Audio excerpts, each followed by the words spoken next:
Welcome back, amigos, to part 6 of the further adventures of Zorro as he rides again by Johnson McCulley.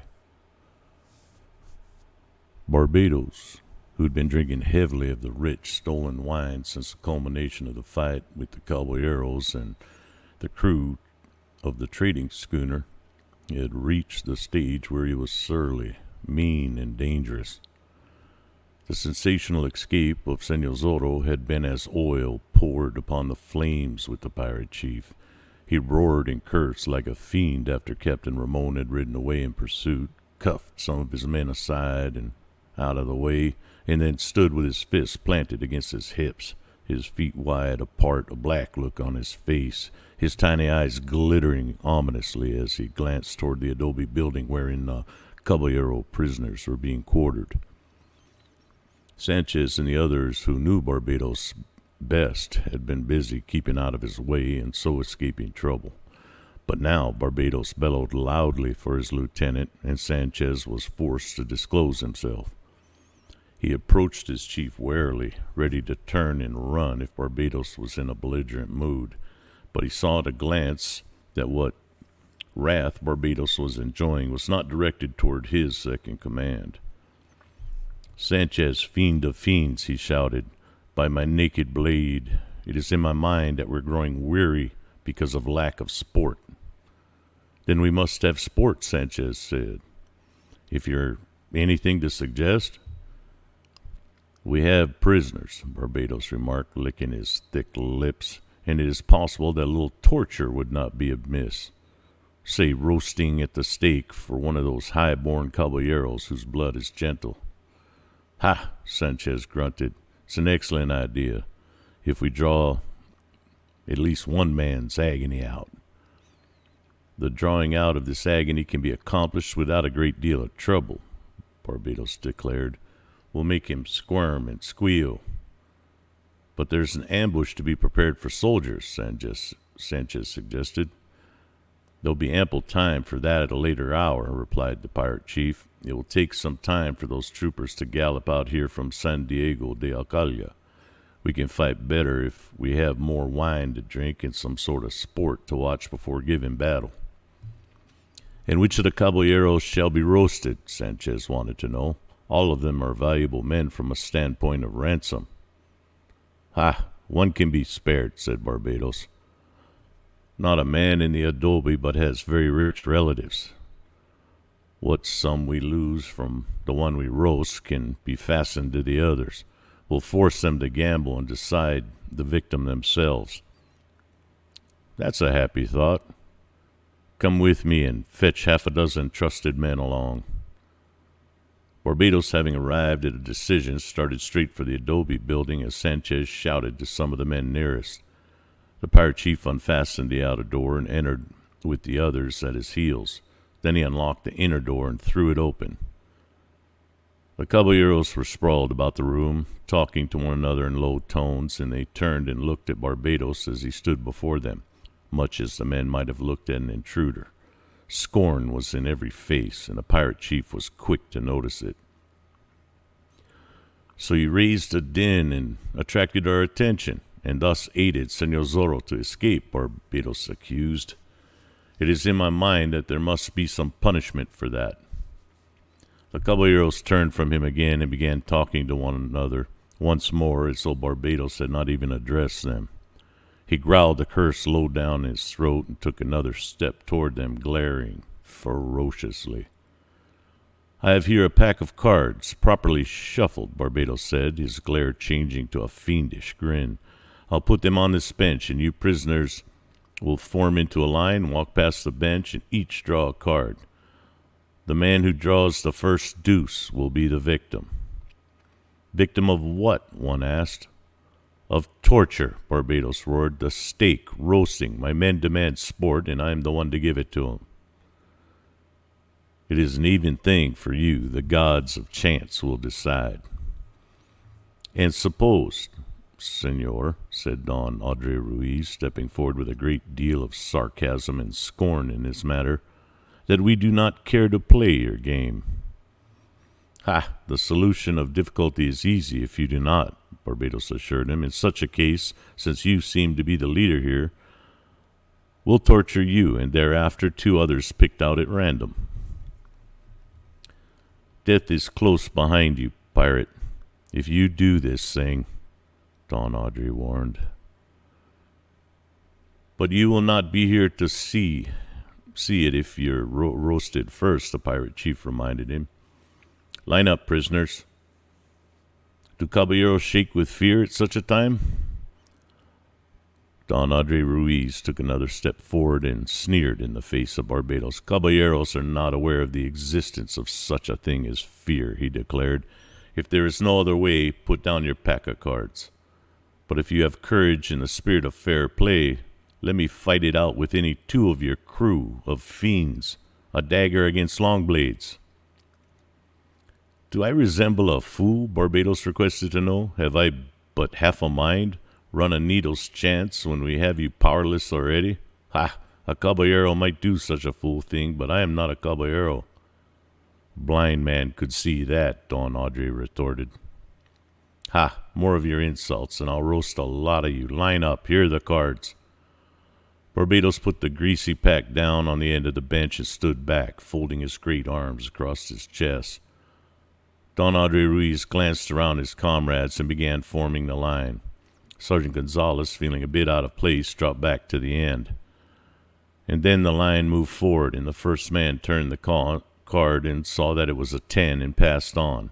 One by one, they advanced to the bench, picked up a card, showed it to Barbados, and moved forward again, playing with death, but with inscrutable faces. Ha! The pirate chief cried. Fortune, caballeros, eh?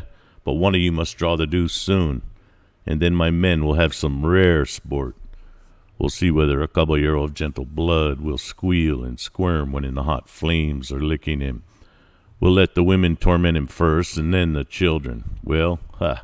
Barbados suddenly bent forward, evil smile upon his face. Don Andre had reached the bench and turned over his card. It was the deuce of spades. Don Audrey drew his breath sharply, but his face gave never a sign of emotion. The others crowded forward. Ha! Barbados shrieked. It is well done and appropriate. You are their leader, senor, and possibly will set them an example on how to die, for we will make the fire hotter and the torment longer. We'll see how long you can live. He'll flinch quick enough, Sanchez cried, grinning. Don Ruiz tossed the card away and dusted his hands as though the bit of pasteboard had soiled them.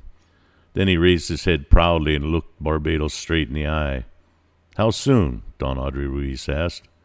How soon, caballero? Now, at once, and immediately. My men crave sport, Barbados cried. And while they listen to your shrieks and pleas for mercy, they can drink some rich wine we took from Reina de los Angeles. Are you human man enough to let me have speech with Fray Felipe before I die? Don Audrey asked. Want to pray with him, do you? Barbados sneered. I'll have him at the stake for you. You can pray through the smoke. There was a sudden jostling in the crowd. Sergeant Gonzalez shouldered his way to the front. Foul pirate, said he. Murderer and fiend. Let me make a deal. What is this? Barbados asked. I am a bigger man than the caballero here, and fatter men roast better. Also, I wear the uniform of the governor, and you hate such uniforms. I'm twice the coward that Don Ruiz is. I'd squirm and squeal twice as much. Ha! Would it not be better sport to roast me at the stake? You want to die for him? Barbados asked. I offer myself in his place, since your fiends must be amused. I did not get a chance to draw a card, or surely I'd draw the deuce. Don Audrey put his hand on the sergeant's arm. This is useless, my friend, he said. Not so, Sergeant Gonzalez declared. You're a fine man of parts, Don Audrey Ruiz, and really amount to something in the world. I am but a big pig. There are many better men who can fill my place. Whatever your birth and situation, you are now, in my estimation, a caballero and a brave man, Don Audrey said. Barbados roared his laughter. A hero, he sneered. I cannot let you take the caballero's place, fool soldier, but since you wish to be roasted, your wish is granted. We'll roast you later, when we have need of more sport. These other caballeros will be ransomed, but there's nobody in the world who would ransom you for as much as a bottle of thin wine." "That is true, fiend of hell," Sergeant Gonzalez said.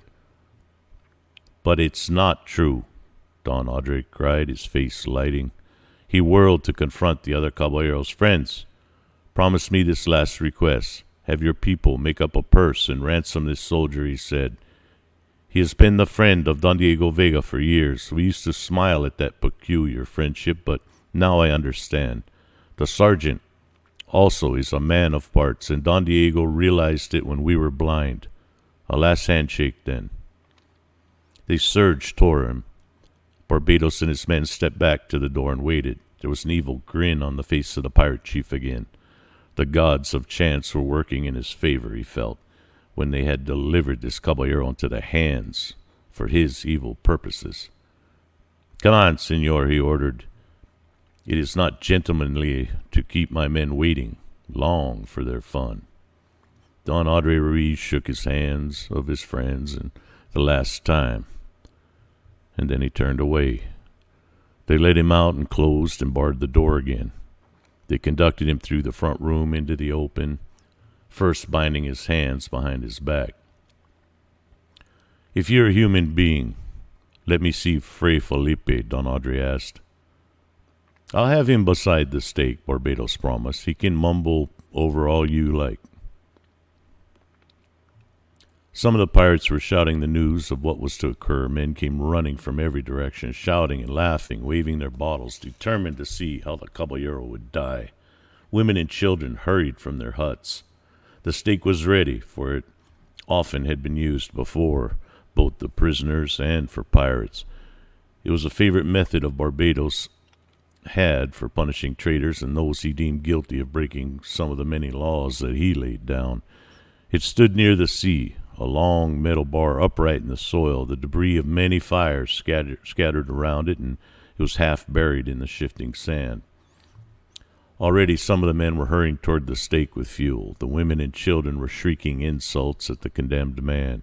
But Don Andre Ruiz held his head proudly, and his lips were curled in scorn. Only the unusual pallor in his face told that there was tumult of emotions within his breast. They lashed him to the stake and made his body fast there with the ropes and leather thongs and chain and other things they wrapped around him to hold him fast after the ropes had been burned away. Women spat at him, children hurled at him small stones and scoops of sand. The pirates danced around him like savages, waving wine bottles and brandishing their cutlasses. "So, you think that you will not squirm and squeal, eh?" Barbados taunted. "In a very few minutes we'll learn the truth concerning that." "You promised me the fray," Don Andre Ruiz replied, "but I did not think a pirate could keep his given word." "Ha! I'll show you that I can play at having gentle blood," Barbados laughed. "Matter of honor, eh? The fray. Fetch me the old fray, some of you." The dancing and drinking was continued, and more fuel was heaped around the stake of its victim. A few feet distant stood a man with a flaming torch. Barbados, his arms folded across his chest, stood waiting to give word, and after a time, old Fray Felipe thrust his way among and reached the side of the pirate chief. "What is it that you would do?" he demanded. "We intend to broil this caballero until he's done properly," Barbados replied.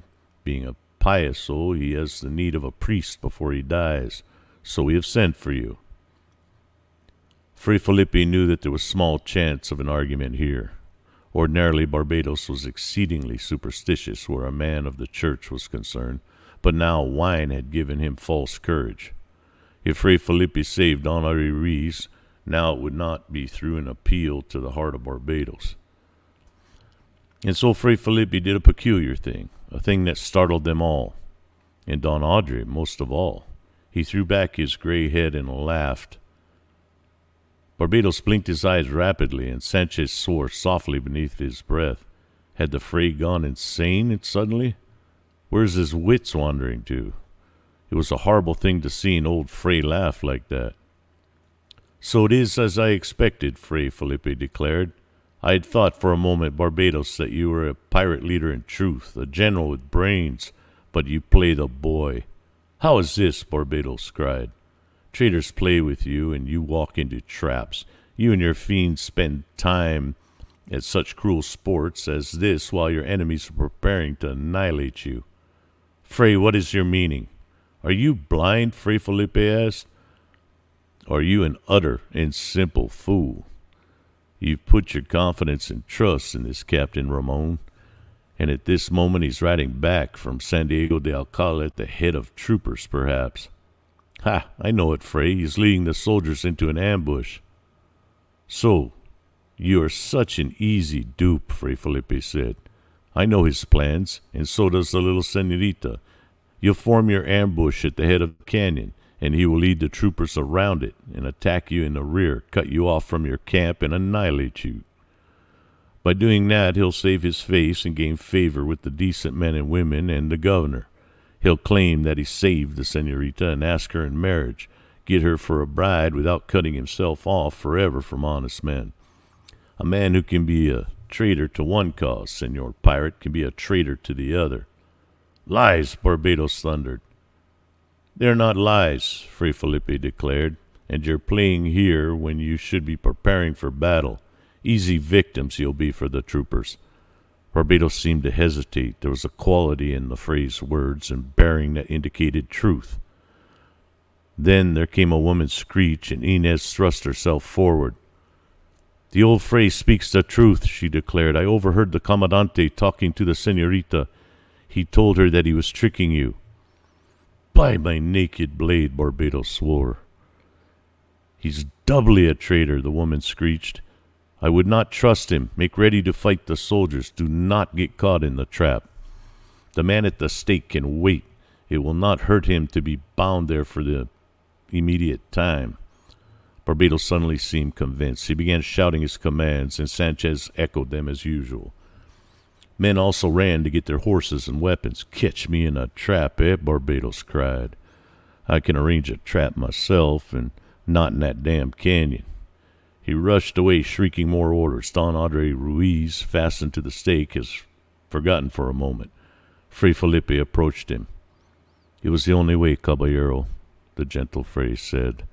It would have been far better to have let the traitor wipe out these rogues entirely, but I had to save your life, and the soldiers will triumph when they come. Right is on the side and fights with them. Also, Senor Zorro is at liberty. Loose me, Fray. I cannot, senor. There is one chain that is too strong for me, but they have forgotten you now. I'll search for some tool with which I can remove the chain. The ropes and the leather thongs will be easy.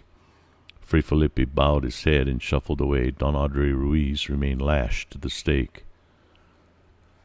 Left behind, helpless, in the guard-room of the Presidio, Senor Zorro fought to control his emotions, telling himself that he could think out no proper line of action while his brain was in sad tumult. His case seemed hopeless. He was unable to make an escape, and Captain Ramon was leading the troopers against the pirates. Senor Zorro began wondering whether his good fortune had deserted him entirely. The senorita was in grave peril, and also his friends, the caballeros, and he could do nothing. But there was a certain outside influence at work regarding which Senor Zorro knew nothing, an influence caused by his just acts when, as Zorro, he had ridden up and down the El Camino Real, righting the wrongs inflicted on Frailesin natives. The native fishermen had guided him to the vicinity of the pirates' camp before dawn, and then had disappeared. Senor Zorro did not wonder at that, since it was commendable in the native to save his own skin. The fishermen, however, had continued across the hills to San Diego de Alcala to pay a visit to relatives and friends. There he waited impatiently, anticipating news of a fight at the pirates' camp. And because he admired uniforms, though they inspired fear in him as well as admiration, he drifted near the Presidio. He was in time to behold the arrival of Captain Ramon and later Senor Zorro. After a time he saw Senor Zorro's attempt to escape and watched the troopers gallop away. And then, by loitering near the Presidio, he ascertained something of the truth, that Senor Zorro was being held prisoner in the maniac's shirt and would be dealt with at some future time. The native wandered around the huts of the village, doing more genuine thinking than ever before in his life. He remembered how Senor Zorro, a long time before, had saved his father. He was a neophyte native, and he remembered also how Senor Zorro had fought for the frailes when they were being persecuted. The native fisherman did not have to think long on the subject before arriving at the conclusion. Having done so, he went to the hut of a cousin and begged a bottle of palm wine, potent stuff that could make a man mad. He took good drink of the palm wine and slipped away, carrying the bottle. He had a short, sharp knife that he used for cleaning fish, and he took this out and inspected it, and then hid it beneath his ragged shirt in an armpit, fastening it there cleverly with a bit of rag. Having made these preparations, the native fisherman drank more of the wine, gathered false courage. He spilled some of the liquor on his sorry clothes, so its well-known odor mingled with that of the fish, and then he approached the Presidio again. One of the two troopers remaining was sitting before the main door, and the other supposedly was in the quarter outside the guard room, where his duty called him. The native fisherman went close to the man before the door and regarded him evilly. He held up the bottle and guzzled more of the palm wine. The trooper looked up and saw him. "Dog of a savage," he cried. "Know you not that it is against the laws and wishes of his excellencies for a native to drink that stuff?" The native blinked his eyes at him. "May the devil take the laws," he said boldly, "and his excellency also." "What words are these?" the soldier cried, getting to his feet. "Every man who wears a uniform is a rascal and a thief. This, to me, dog of a native, speaks so to one of the soldiers of the governor?" "If the governor was here," said the native, "I'd throw this drink in his face, and if you trouble me more, I'll throw it in yours. Ha! In that case—" "For you dare not put me in the guard-room," the native declared. "I have too many friends." The trooper exploded and rushed forward. "Low-born dog," he shrieked. He caught the native and cuffed him. And instead of taking the blows calmly, the native fought back. It was too much. "Into the guard-room you go," the soldier shouted, "and when the comandante returns, he'll probably will order you whipped, and I'll wield the lash. Give me that bottle." The trooper took the bottle and sat down carefully, having noticed that it was half full. Then he hustled the native inside along the corridor to the door of the guard-room. The other soldier looked up questioningly. "This dog has been drinking palm wine and making remarks about his excellency," the first soldier said. "Throw him into the guardhouse. He is fit company for Senor Zorro." The door was open. The native was hurled inside, and the door was closed and barred again. The two soldiers peered through the small aperture in it. They saw the native pick himself up and look around as though dazed. "Ha!" one of the troopers cried. "He'll wonder what it's all about in the morning. That palm wine is dangerous stuff." "And I took half a bottle of it from the dog before we put him in," the other whispered. "Let's watch a moment before we sample it." The native glanced toward the corner where Senor Zorro was in the maniac shirt and was propped up on the bench. He lurched toward him, bent forward, and peered into his face. "Why, man," he gasped, "in the guard-room, the same as me." He threw out his chest and strutted around the room as though a great honor had come to him. The soldiers at the door laughed. The native turned, blinked his eyes at them, mouthed some meaningless phrases, and appeared to be dazed again. Twice he shrieked like a soul in torment. He beat his fists against the wall of the guard-room. "See, that wine is strong stuff," one of the soldiers said. Still they remained watching, but the native, it seemed, was exhausted. He slipped down to the floor, crawled over against the wall, let his head topple to one side. Twice he nodded, then he began to snore. The troopers closed the little door of the aperture. The fun was over. Though he had recognized the native, Senor Zorro had spoken not a word. He was not certain whether the man was under the influence of the palm wine or shaming. He listened to and heard the two soldiers walk down the corridor, then turned his head and glanced at the native again. The native had opened one of his eyes and was watching the door. "They're drinking your wine," Senor Zorro said. "Si, senor. One moment." The native slipped slowly and carefully along the wall till he's within a few feet of Senor Zorro. "I thought it out, senor," he said. "I know those maniac shirts, for once they bound me and put me in one, and I have a sharp knife." "Careful," Senor Zorro warned. "If you succeed, I will make you a rich man for life." "I'm not doing this for riches, but because you have been kind to my people and to the frailes," the native said. "I must do my work swiftly." He had the knife out now and began working through the tough leather of the shirt. The thong drew the shirt about the neck was fastened with a metal clasp, a sort of lock, and so tough leather had to be cut. The native sawed through it and loosened the thong. He stopped to slip noiselessly across to the door and crouched and listened there. He hurried back and began peeling the leather sack off of Senor Zorro. He worked frantically, guessing that would be in store for him if he happened to get caught. "If I escape, then you must do so too," Senor Zorro said, "and keep away from San Diego de Alcala for many moons to come." "I understand, senor, and if I do not escape, remember, please, that I did what a poor man could." "I'll help you, and I can. A good horse belonging to one of these soldiers is just in front of the presidio, senor." "Good.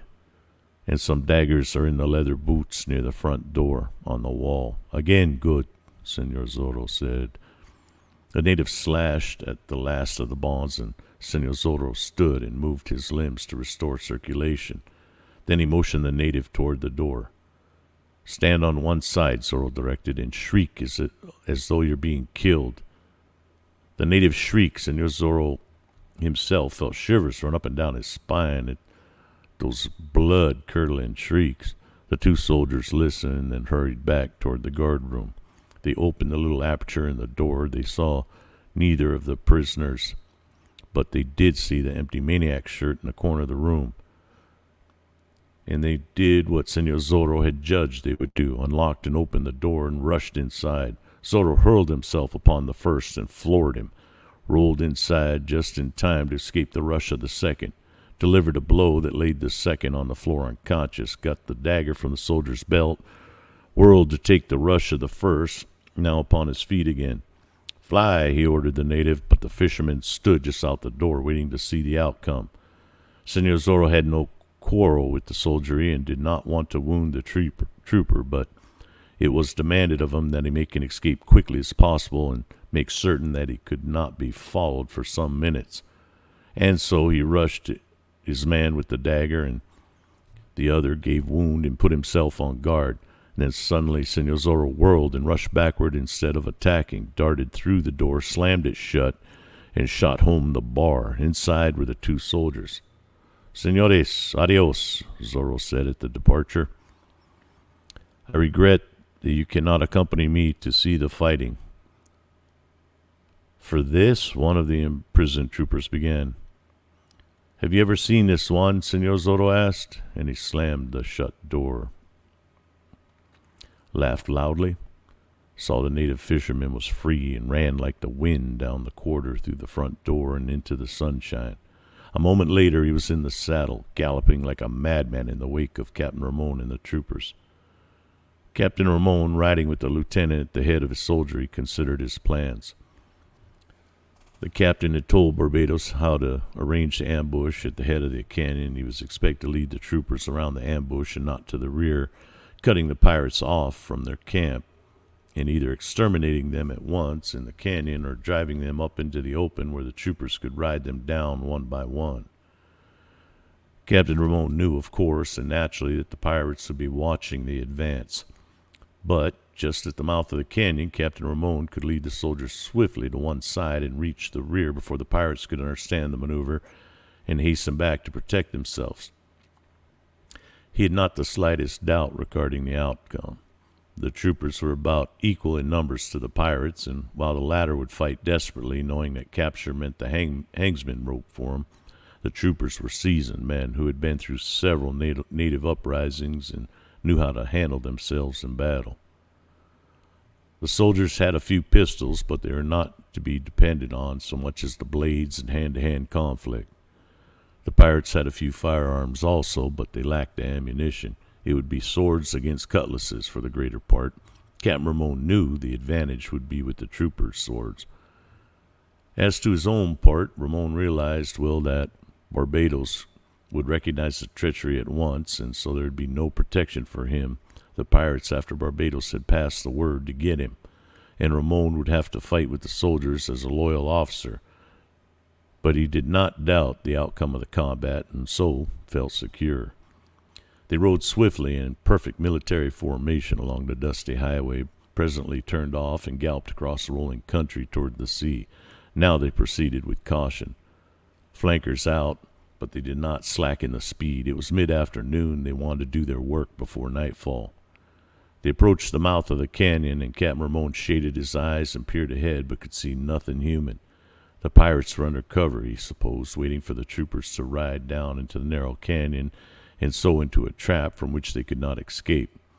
Ramon spoke his plans to the lieutenant again. The junior officer nodded that he understood and the arrangements perfectly.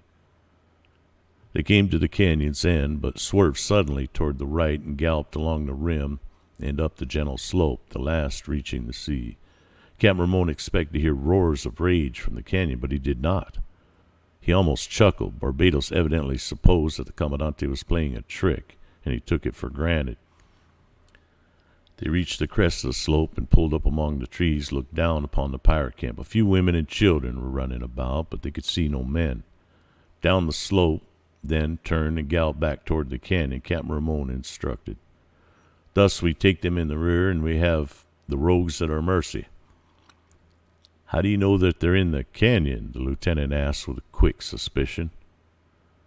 Did I not hear Senor Zorro make his plans? Captain Ramon demanded with some show of anger. Am I not your superior officer? They're now in the canyon, expecting us to gallop into the trap they have planned. Then they saw us approach, the lieutenant declared. See, and they're wondering what is about to happen, no doubt. It's possible that they have seen at the head of the troopers and have noticed that Senor Zorro is not present, but they have not had time to get back to their camp. Their trap has been turned against them. Forward! Down the slope swept the troopers, and men and children screeched and ran into the huts and buildings. In a big circle, the soldiers from San Diego de Alcala swerved and started back toward the canyon's mouth to hem in their foes. And in that instant the Commandante found that things were not as he expected, and that he had been fooled. Reports of firearms came to his ears, and bullets whistled among the troopers, and some of them fell from their saddles. And from the huts and buildings of the pirate camp poured the motley crew of Barbados, screeching their battle cries, eager to wipe out the soldiery that would have tricked them and slain them. Captain Ramon cursed and began shouting commands. The troopers fired their pistols, drew their blades, and prepared for bloody and more intimate work. From behind the largest adobe building dashed a number of mounted pirates, Barbados and Sanchez riding at their head. At them the Commandante shrieked wildly, "Forward, no mercy!" The lieutenant, who was by far the better field officer, was endeavoring to make himself heard above the din. The pirates and soldiers clashed, fought like maniacs. The troopers at the outset have much better of it, but Barbados and his mounted pirates joined the battle and fought like fiends, because they saw visions of the hangman's noose if they failed to achieve victory complete. Captain Ramon had one close look at the face of Barbados and heard the pirate chief shriek, "Traitor!" at him. Thereafter he managed to keep well in the rear of the fighting under the pretense of handling the men. His blade was the only one not red. Ramon had no intention of liberating the caballeros until the fight was over, for he wanted to claim full credit for rescuing them. He wanted another talk with the Senorita Lolita, too, before her friends approached her. She had not given him the promise that he had expected, and necessity for it was over, since Senor Zorro was free of the pirate camp. But Ramon hoped to get the promise yet and have an immediate marriage, saying that he was the one man who could give testimony that would save Senor Zorro if he was tried for conspiracy against the governor. The battle waged around him. Barbados and his pirate crew were endeavoring to keep between the troopers and the adobe building wherein the caballeros were held as prisoners.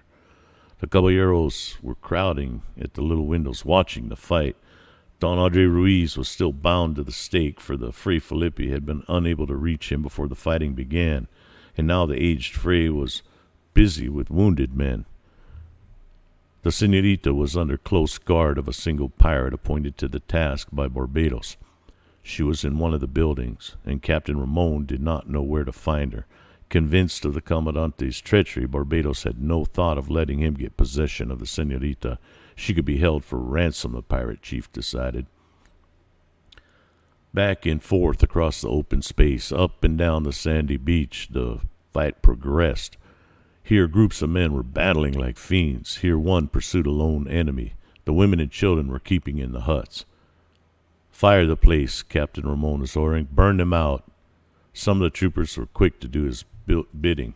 A pistol flash was enough. The poor huts began burning fiercely, the dry palm fronds with which they were manufactured flaming instantly. Ramon began to worry some. The battle seemed an even thing. Both sides had lost many men, and the two forces were now about even. It came to his mind that unless the soldiers triumphed very soon, he would have to release the caballeros and let them join in the fray. Back toward the slope, the pirates drove the remaining troopers, and there was battle waged at some distance from the burning huts of the pirate camp. The women tried to quench the flames, but could not. The wind from the sea carried flaming pieces of palm frond and fired more huts. Don Andre Ruiz tugged at his bonds until almost exhausted, but had been unable to get free. Once the battle surged near him and then away again. Clouds of smoke from the burning huts rolled over him, surged around him. Great chunks of flaming material floated past him on the still breeze. Don Andre wondered whether the pirates were to be victorious, whether in the end they would roast him at the stake as they started to do. He choked in the dense smoke. His eyes smarted in pain. He tried to see how the fight was going, but could only get a glimpse now and then. And then he saw something that caused a thrill of horror to pass through him. One of the burning brands had fallen at the edge of the pile of fuel at the stake. It smoldered first, and then burst into flames again. The fuel caught, and the flames spread. Don Andre Ruiz was helpless against the stake, and watched the flames creep nearer, and the fire spread and become more raging. Once more he struggled hopelessly against the chain and ropes that held him fast. What irony was this, that he should burn without human hands firing the fuel? Already he could feel the heat of the flames. Slowly they were eating away toward him through the heaps of fuel the pirates had dropped.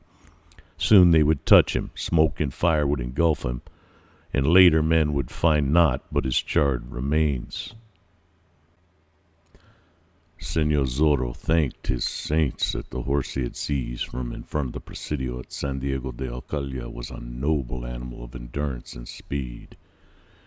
He kicked at the mount's flanks and rode like the wind in wake of the troopers. He knew that he was gaining on them, but they had such an advantage of time that he realized he could not reach the pirate camp before Ramon and his soldiers.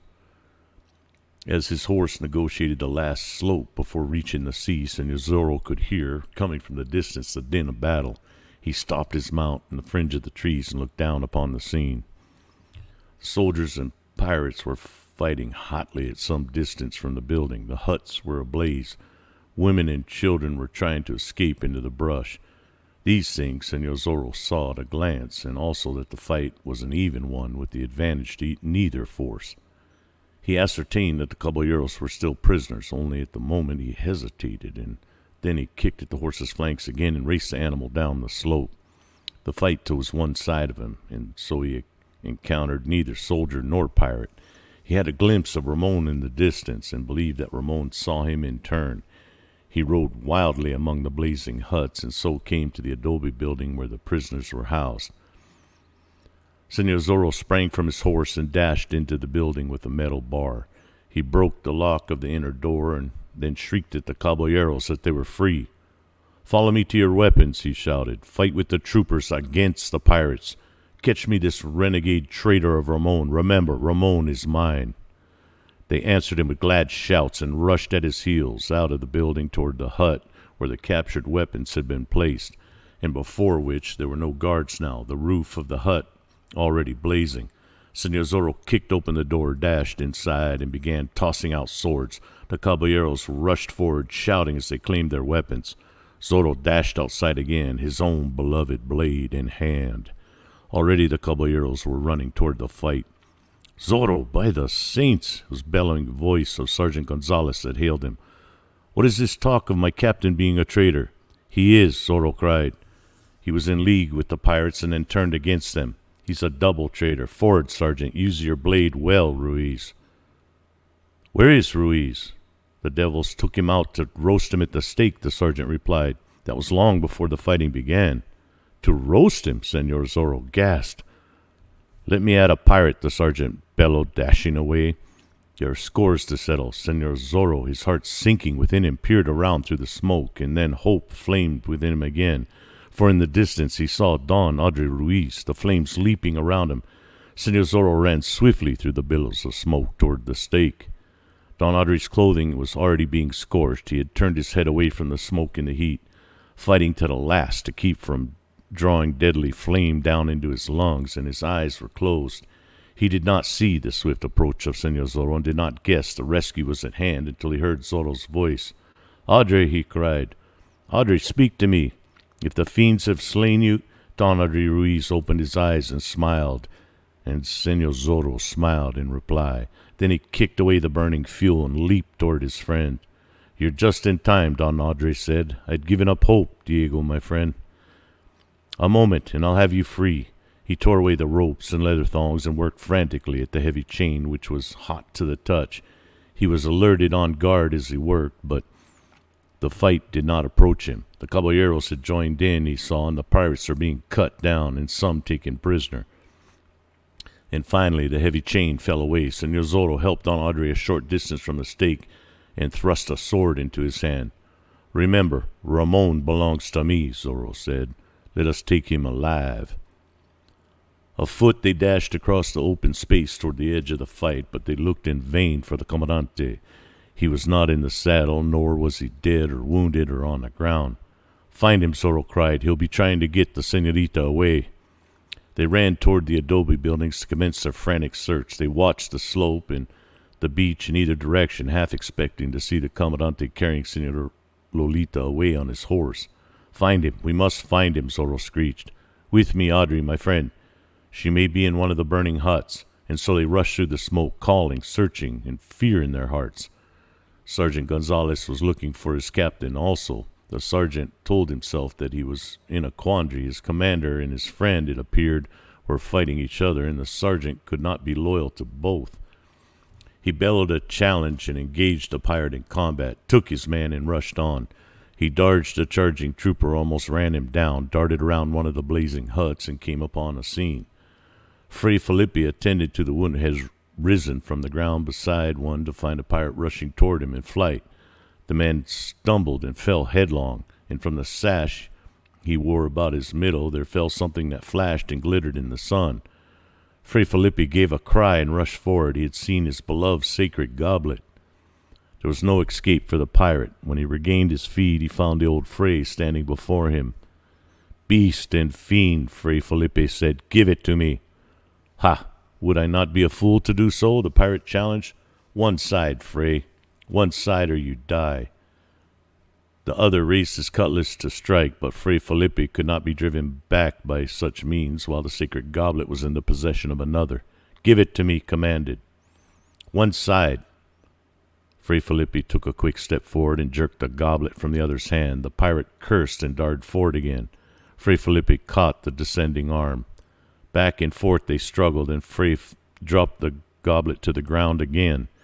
He was a strong man for his age, but the pirate was young and strong also. He forced Fray Felipe back against the wall of the burning hut, throttled him, and raised his cutlass again. "I warned you, Fray," the pirate hissed. And then he hissed again, a hiss of pain and fright. Through his body a blade had been plunged. He dropped the cutlass, threw wide his arms, shrieked once more, and fell face toward the ground. Sergeant Gonzalez merely glanced down at him and picked up the goblet, wiped it on his tunic, and bowed before Fray Felipe. "Allow me," the sergeant said. "It's a fortunate thing that I was near, Fray." "I thank thee, son." "Son?" Gonzalez cried. You call an old sinner like me by such a name? Perhaps you hold more worth than you think of yourself, the old Fray replied. Sergeant Gonzalez could not endure such talk. He grew redder in the face, blew out his cheeks, gulped, and cleared his throat. I'm a rough soldier, Sergeant Gonzalez declared. I belong in battle, which is almost at an end. Go, son, and my blessings go with thee. Gonzalez bowed his head an instant, and then, though ashamed of himself, he bellowed nothing at all and charged away through the smoke. The appearance of Senor Zorro at the scene of battle, when he was supposed to be behind bars in the Presidio at San Diego de Alcala, terrified Captain Ramon. He had a sudden feeling that the fates were against him, that his treachery was to be punished, and he found that his plans were ruined again. He had no faith in a personal encounter with Senor Zorro.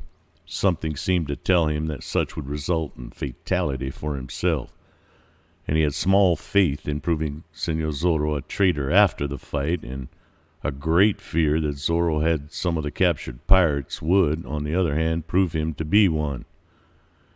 Captain Ramon felt desperate. He had an idea that the Senorita was under pirate guard in one of the buildings.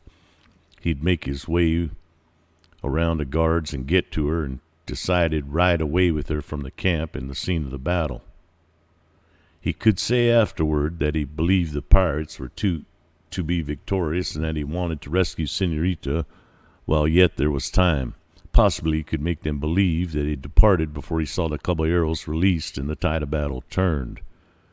He had no definite plans after that. Perhaps, he thought, he could keep the Senorita a prisoner of his own in some out-of-the-way place and force her consent to wed him. Any wandering Fray could perform the ceremony, or, all else failing, he could turn criminal, play highwayman, force the Senorita to do his bidding. In an emergency, a knife thrust in the heart, a secret grave, and a Captain Ramon could wander back among men saying he had seen nothing of her, possibly claiming that a blow on the head during the battle had robbed him of his wits and that he did not know where he'd been or what happened. Captain Ramon had a fertile brain when it came to plotting. He watched for his chance and escaped through the clouds of smoke, urging his horse to its utmost. He galloped around behind the buildings so that the smoke screened his movements. Behind an adobe building, he dismounted and then crept along the wall toward the front. He crouched beside a window, lifted himself slowly, and peered inside. There sat the Senorita, her hands to her face, and lounging near the door was one of the pirates on guard. The Comandante drew his blade, crept nearer the door. He waited for a lull in the din of battle and shouted loudly. "At you!" he cried. "Die, soldier!" The subterfuge had immediate results. The pirate opened the door, stepped out a couple of feet, peered into the smoke. Captain Ramon guessed that the fellow thought the battle was drawing near. A quick thrust, and the pirate was down. Coughing out blood of his life, Captain Ramon dashed into the building, sheathing his red blade. The Senorita sprang to her feet. "Quick, Senorita, there's scant time," he cried. "The pirates are having the best of it." "I'm safer with them than with you," she said with scorn. He reached out and grasped her cruelly by the wrist. "There's to be no more nonsense," he exclaimed. "I'm the master here. You do as I say, Senorita. Come with me." "Beast," she cried. "Hard words will not stop me now. Am I to be balked by a bit of womankind?" He jerked her forward, put an arm around her, and lifted her from the floor and carried her out of the building and through the billowing smoke. Around the corner he hurried. To his horse, still holding her by the wrist, he vaulted into the saddle and then pulled her up before him. "Help!" she cried. "Diego! Zorro!" "Ha!" called to the fiend, "but this time he does not come," Captain Ramon exclaimed. But Senor Zorro had heard the shriek, and the smoke lifted, and he and Don Andre Ruiz saw the Comandante on his horse, the Senorita held before him. Captain Ramon saw them too, and kicked frantically at the animal's ribs. The frightened horse plunged away through the smoke. Senor Zorro was more maniac than sane man as he dashed forward to follow. The fight swerved toward him. He sprang up against a soldier, pulled him out of the saddle, and sprang into the saddle himself and gave chase. Out of the clouds of smoke he rode to see the Comandante and his prisoner a short distance to the left. In the smoke, Captain Ramon had lost his bearings for a moment. Senor Zorro shrieked a challenge, whirled his horse, and took after his foe. Ramon found that he could not get up the slope without meeting Zorro and having to clash with him, the thing he most wanted to avoid. Desperate, he whirled his horse and charged back into the smoke again, thinking to outwit his pursuer. Suddenly, he found himself in the thick of the fighting again. He whirled his horse. The frightened steed refused to answer the rein or pressure of his knees, refused to spring forward at the cruel touch of the spurs. The smoke swirled away on the breath of a breeze, and Captain Ramon found himself inside a ring of caballeros, 2 of whom were holding his horse, another reaching up to help the senorita down, others reaching up to seize him. Senor Zorro came to a stop within a few feet of him and dismounted swiftly, a grim look on his face. "Down, renegade," Zorro commanded. Captain Ramon, in the face of such an emergency, would appear calm, though he was not. He sneered, lifted his brows as though in wonder, and slowly got down from the saddle. Once he looked straight at Zorro and then around at the circle. The fighting was at an end. What pirates had not been slain were captive. Barbados himself, a captive, stood to one side under guard. The lieutenant and his troopers were coming forward. Ramon called to the officer. "Here's your Senor Zorro," he shouted. In some strange manner he had escaped the presidio. "Seize him and see that he does not escape again." The lieutenant gave a quick command as some of the troopers dismounted and started forward, but they found before them a line of determined caballeros ready with swords. Don Andre Ruiz bowed before the lieutenant and spoke. "Senor," he said, "I dislike exceedingly to interfere with a man in proper performance of his duty, but I must ask you and your men to stand back for a time. There is a little matter between Senor Zorro and Captain Ramon that must be settled." "I am in command here under Captain Ramon," the lieutenant said. "This Senor Zorro is an escaped prisoner." "Nevertheless, you must remain quiet until the affair is at an end," Don Andre said. "The caballeros are equal in number to your troopers now, if you care to fight it out." "Do you realize that you're taking up arms against the governor?" the lieutenant demanded. "As to that, we are not alarmed," Don Andre replied. "This Ramon is a renegade and a traitor." "Ha! That he is," cried Barbados. "He joined hands with us, planned for us to raid Reina de los Angeles and steal the girl. Then he turned against us, plans to trap us, traitor and dog that he is." "And I say so too," Don Andre declared. "Here are a number of gentlemen whose honors and names are unquestioned. Senor, if there is a mistake made here this afternoon, we will be responsible for it and take the consequences." The lieutenant looked puzzled. Certainly he did not want to arouse the hostility of those gentle blood by setting his troopers on the caballeros, and doubted the outcome of the fight if he did just that. "Arrest the fellow," Ramon thundered. "Are you to be held back by these meddlers?" An open palm cracked against his cheek as he finished speaking. Senor Zorro stood before him, blade held ready. Don Andre Ruiz took the senorita by her arm and led her away. "Ramon, double traitor and plotter against peace," Senor Zorro addressed him, "abductor of women, foul in word and action and thought. On guard, senor." Captain Ramon felt like a trapped animal. He saw his sergeant in the ring. "Gonzales," he shrieked, "seize that man. I command it." "I do not take commands from traitors," the sergeant replied. "I'll have you punished." "'Tis you'll receive the punishment when you gather courage enough to lift your blade," Gonzales replied. Don Andre Ruiz had turned the senorita over to Fray Felipe. The old Fray knew better than to make an attempt to prevent the duel. He belonged to the times. He understood such things. "On guard, senor," Zorro warned again. "I do not like to pollute my blade with your blood, yet it must be done. On guard, renegade. Must I cut down a man who will not defend himself?" Senor Zorro advanced a step. Captain Ramon, his face white, started to raise his sword. He did not believe could not force himself to believe that he would be a victor here, yet he could do his best. The blades touched, and in the next instant Zorro had sprung backward, and a chorus of cries had come from those in the ring. For Barbados, not watched as carefully as he should have been watched, had taken vengeance himself. He thrust one of the guards aside, snatched a dagger from the belt of another. His arm went up, came forward.